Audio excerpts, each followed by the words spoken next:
આયુષ્યનું કાર્ય કરે છે અને આત્માની સાધના એ સાધક પોતાની રીતે સ્વતંત્ર રૂપે કરે છે। શાસ્ત્રોમાં એવા એક નહીં અનેક કિસ્સાઓ છે કે આત્માની સાધના કરતી વખતે એ મુનિને પ્રાણીઓ આવીને પણ જો શરીરને ખાઈ જાય અને શરીર છૂટી પણ જાય તો પણ શરીર ઉપર દ્રષ્ટિ જતી નથી। જે સાધકની હું તમને વાત કહું છું કે સાચા દેવ, સાચા શાસ્ત્ર ને સાચા ગુરુના માધ્યમથી એ સાધકે આત્માના સ્વરૂપને જાણ્યું હતું, પણ આયુષ્યનો કર્મનો ઉદય એટલો હતો કે આત્માની ઓળખાણ થાય એના પહેલા જ એ સાધકનો દેહ ત્યાંથી છૂટી ગયો અને પૂર્વ ભવમાં ત્યાંથી મૃત્યુ થયું। ગયા ભવમાં ત્યાંથી મૃત્યુ પામીને એ જ સાધકનો જીવ સાચા દેવશાસ્ત્ર અને ગુરુની વાણી અને અધ્યાત્મના સંસ્કાર લઈને આ કાળમાં આ ભૂમિ પર ઉમરાળા ગામમાં જન્મ્યા। અને હું એ વિશ્વાસ સાથે કહું છું કે આધ્યાત્મિક સાધના કેન્દ્રમાં અભ્યાસ માટે આવતા આ દરેક નાના નાના વિદ્યાર્થીઓ એ પૂર્વ ભવની આત્માના આરાધક છે। પૂર્વ ભવમાં આત્માની સાધના કરેલી છે, પણ આયુષ્ય પૂર્ણ થતા મરણ થતા એ ત્યાંથી દેહ છોડીને અહીંયા જન્મ્યા છે। આ વાત વિશ્વાસથી એટલા માટે કહું છું કારણ કે જે વાત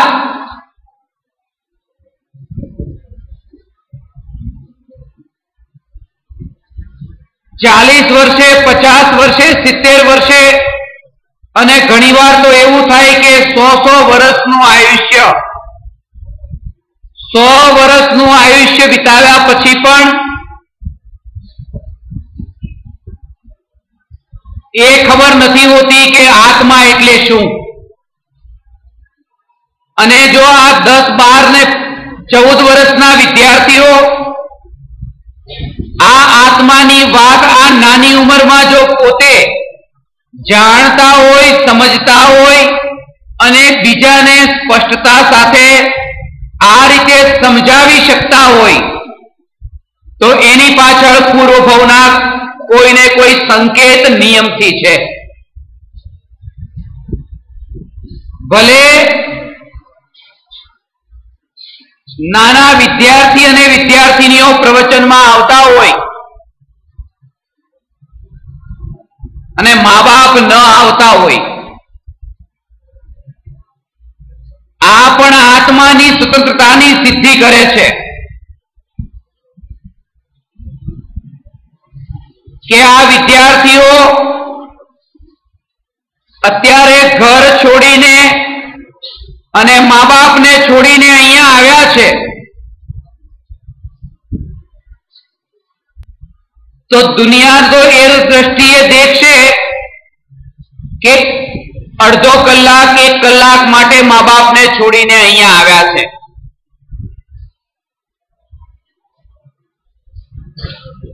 પણ હું તમને મારી એક સત્ય ઘટના બતાવું છું કે જ્યારે અમે જયપુરમાં તત્વજ્ઞાનનો અભ્યાસ કરવા માટે ગયા ત્યારે અમારા ગુરુજી અમને આ વાત કહેતા કે તમે 5 વર્ષ માટે તમારા મા બાપને છોડીને અહીંયા આવ્યા છો આ આત્માનું જ્ઞાન પ્રાપ્ત કરવા માટે। ભલે તમને એમ લાગતું હોય કે તમે 5 વર્ષ માટે મા બાપથી જુદા થયા છો, પણ હવે તમે ધ્યાનથી સાંભળો, તમે 5 વર્ષ માટે નહીં, હંમેશા માટે મા બાપથી જુદા થયા છો. એનું કારણ એ છે કે તમે તો અહીંયા આત્માનું જ્ઞાન પ્રાપ્ત કરશો, આત્માની ઓળખાણ કરશો અને મોક્ષે જશો. અને તમારા મા બાપ ત્યાં ઘરે બેઠા બેઠા પાપના પોટલા બાંધશે અને સંસારમાં ભટકશે. તો એક વાત તો પાકી છે કે મોક્ષે ગયેલા આત્માનો સંસારમાં ભટકતા આત્મા સાથે હંમેશા માટે સંબંધ છૂટી જાય છે. ભલે તમે 5 વર્ષ માટે છૂટા પડ્યા, પણ ખરેખર તમે હંમેશા માટે છૂટા પડી ગયા છો. એ જ વાત હું તમને કહેવા માંગુ છું કે ભલે તમારા મા બાપ તમારી સાથે આ વાત સાંભળવા ન આવતા હોય, 1 કલાક માટે તમે છૂટા પડ્યા, પણ હકીકત તો એ છે આ આત્માની વાત તમારા કાનમાં કેવી રીતે અને કયા સમયે ગુંજે અને પૂર્વે જ કરેલી સાધના તમને સ્મરણમાં આવે, યાદ આવે. પૂર્વભવના સંસ્કાર એ ઉદયમાં આવે. પૂર્વભવમાં સાંભળેલી પરમાત્માની વાણી એ ફરીથી તમારા હૃદયને આંદોલિત કરે અને એક સ્થિતિ એવી આવે કે તમે વર્તમાનમાં જે ભૂતકાળની અધૂરી સાધના હતી એને પૂરી કરો અને પોતાના આત્માની નિર્વિકલ્પ અનુભૂતિ કરો.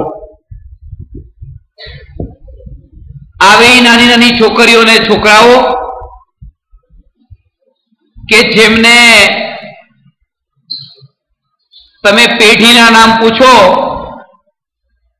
કે તમારા બાપાનું નામ શું હતું, તો બાપાનું નામ બોલશે, બાપાના બાપાનું નામ એ બોલશે, દાદાનું નામ તો બધાને યાદ હશે, પણ એના બાપા એ થોડા થોડા યાદ હશે, અને એના બાપા એ તો પછી.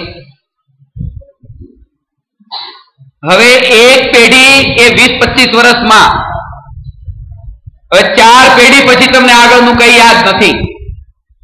કહેવાનો અર્થ એ છે કે ખાનદાનમાં થયેલા 100 વર્ષ પહેલાના તમારા પૂર્વજોના નામ પણ તમને યાદ નથી,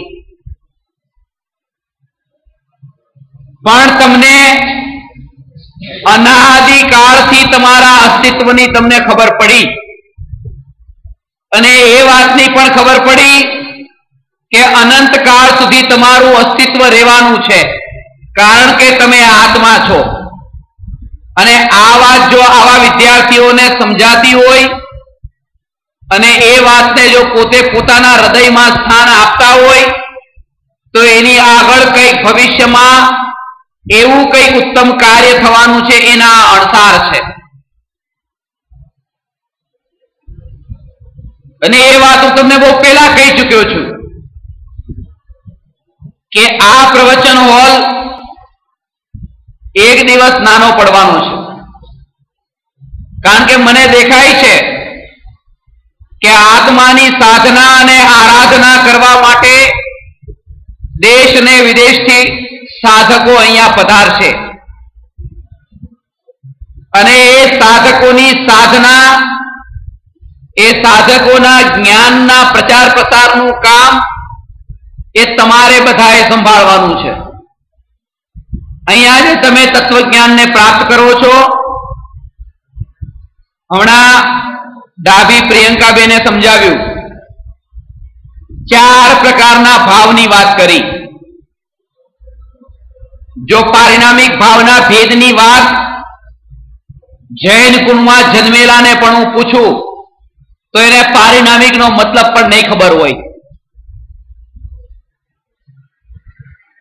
પણ જૈન કુળમાં ન જન્મીને આ વિતરાગી ભગવાનની વાણી જો તમારા કાનમાં પડતી હોય તો એમ સમજવું કે આ જ કર્મના ઉદયને સિદ્ધ કરે છે.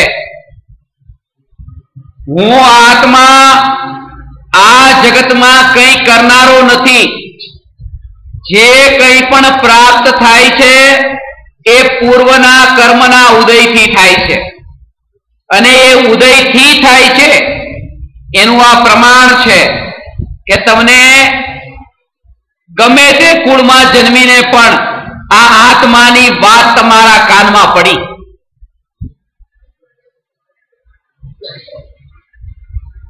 રોજ આ પ્રકારે આધ્યાત્મિક સાધના કેન્દ્રમાં વિદ્યાર્થીઓના પ્રવચન થતા રહેશે.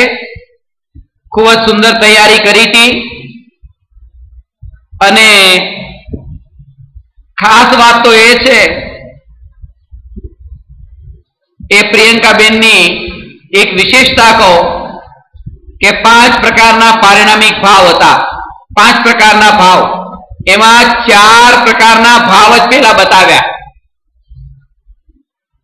પારિણામિક ભાવનું તો નામ જ નહીં લીધું, અને લીધું તો છેલ્લે અલગથી લીધું. કોઈ નવી વ્યક્તિ આવે તો એમ સમજે કે એ ભૂલી ગયા હશે, પણ એ ભૂલી નથી ગયા. એને એ પ્રકારે શીખવવામાં આવ્યું છે કે 4 પ્રકારના ભાવ એ કર્મોપાધિ જન્ય છે, અને 5મો પારિણામિક ભાવ એ કર્મોપાધિ રહિત છે. એનો આ 4 સાથે કોઈ સંબંધ નથી, એ બતાવવા માટે એને જુદો કર્યો છે. અને આવી સમજ જો આવા નાના વિદ્યાર્થીઓને હોય તો એના ઉપરથી આપણે ઘણું ગર્વ લેવા જેવું છે. વધારે સમય ન લેતા આજના પ્રવચન કરતા પ્રિયંકાબેન ધનજીભાઈ ડાભીને ખૂબ ખૂબ ધન્યવાદ આપવામાં આવે છે.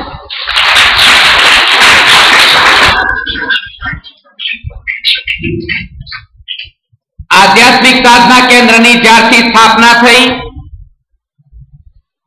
ત્યારથી જે વિદ્યાર્થીઓ આધ્યાત્મિક સાધના કેન્દ્રમાં તત્વજ્ઞાનનો જે અભ્યાસ કરવા આવે છે એ વિદ્યાર્થીઓમાં પ્રિયંકાબેન નું પરિવાર એક વિશેષ રૂપે જોડાયેલું છે.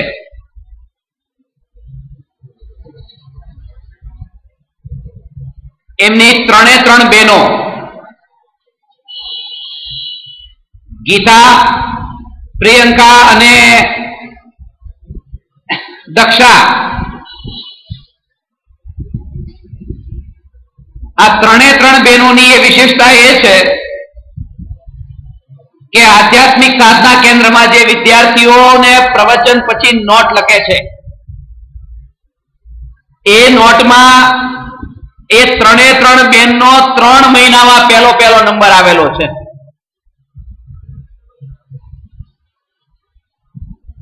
તમે તમારા ઘરનું ફર્નિચર શણગારતા હશો, ગાડી શણગારતા હશો, દુકાન શણગારતા હશો, સમજાણી ને વાત?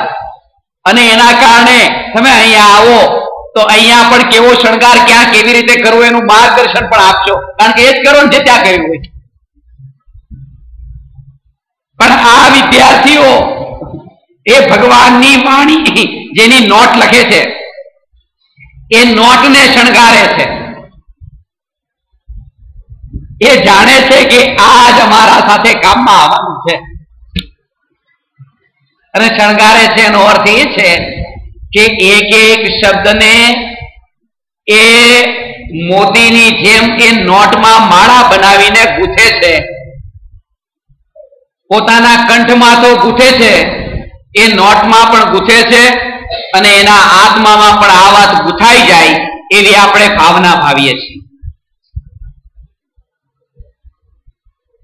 અને એ જે વાતનું પ્રમાણ છે કે આ વિદ્યાર્થીઓ જે અહીંયા